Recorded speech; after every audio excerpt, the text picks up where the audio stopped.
Infinity classes. Halsey.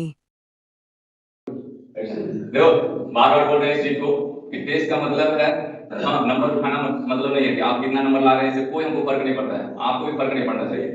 थोड़ा सा हाँ ठीक है, आप ज्यादा नंबर ला रहे हैं बेटर है, लेकिन इसका मतलब ये नहीं है कि कम नंबर आया है तो बेटर नहीं है। ठीक है, आपको कम नंबर आया है टेस्ट में क्या कीजिए, आप उसको जाके घर में एनालाइज कीजिए उस पेपर को, सारे क्वेश्चन जितने भी क्वेश्चन गलत हुए हैं फिर से उसको क्या कीजिए, फिर से बनाने का कोशिश कीजिए। अगर नहीं बनता है फिर दोबारा लेके आइए, हम दोबारा क्या करेंगे उसको बताएंगे।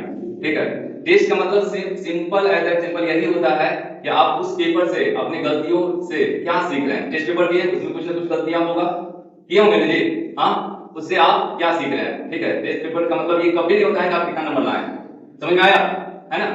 तो कोशिश कीजिए जितना भी यहाँ पे पेपर होता है, हाँ इंफिनिटी क्लास में जितने बार भी पेपर होता है, टेस्ट पेपर लिया जाता है, आप उसको हर सप्ताह एनालाइज कीजिए, उस क्वेश्चन जो भी गलती किए हैं उसको फिर से बनाइए, फिर से उस कॉन्सेप्ट पे जाइए, फिर से उस टॉपिक पे जाइए, फिर से रिवाइज कीजिए और फिर से उसको सॉल्व कीजिए। अगर ये हैबिट बना हुआ रहेगा, ठीक है, तो आप अच्छे तरीके से पढ़ रहे हैं। अगर ये हैबिट नहीं है, आप में सिर्फ आ रहे हैं टेस्ट पेपर दे रहे हैं और घर की ओर चले जा रहे हैं, इससे कोई फायदा होने वाला नहीं। मेरा काम है टेस्ट लेना, हम एक एक क्वेश्चन का एनालिसिस करवाएंगे। आप जैसे बोलिएगा 10 बार बोलिएगा तो 10 बार करवाएंगे, हम रेडी हैं करवाने के लिए। लेकिन आप भी रेडी रहिए, उस पर मेहनत करें, क्योंकि जब तक आप मेहनत नहीं कीजिएगा तब तक आपके पास प्रॉब्लम नहीं आएगा। और जब प्रॉब्लम नहीं आएगा तो तब तक आप लोग क्वेश्चन पूछिएगा नहीं, क्वेश्चन रेज नहीं कीजिएगा। और जब क्वेश्चन रेज नहीं कीजिएगा तो हमें नहीं पता होगा कि आपको क्या दिक्कत है ना। हम कोई भगवान नहीं है, हम कोई भगवान है क्या जो हमें पता होगा कि इस लड़के में ये दिक्कत है, इस लड़के में ये दिक्कत है।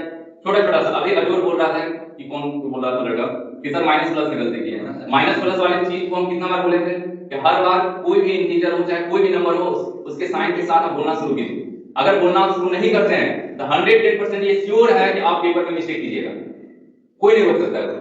बार बार बोले हैं, हाँ कॉन्सेप्ट क्लास में भी बोले हैं, होगा जब भी माइनस या प्लस कोई भी साइन आता है तो साइन के साथ उस नंबर का नाम लीजिए। अगर आप साइन के साथ नंबर का नाम लेना नहीं जानते हैं तो आप 110% श्योर है कि आप उस पेपर में गलती कीजिएगा माइनस प्लस से। छोटा छोटा सा चीज है और वो छोटा छोटा सा चीज बहुत बड़ा मिस्टेक कर देता है, पूरा कैलकुलेशन बिगाड़ के रख देगा आपका। समझ में आया। हाँ, आज के प्रमुख विजेता है, विजेता करने वाले मतलब है कि टॉप करने वाले स्टूडेंट है प्रिंस कुमार फ्रॉम धीरा। कहां के? धीरा के। हाँ, इस बच्चे का शानदार प्रदर्शन है। कितना नंबर आया हुआ? 42, 50 में से 42 नंबर आया है। ठीक है,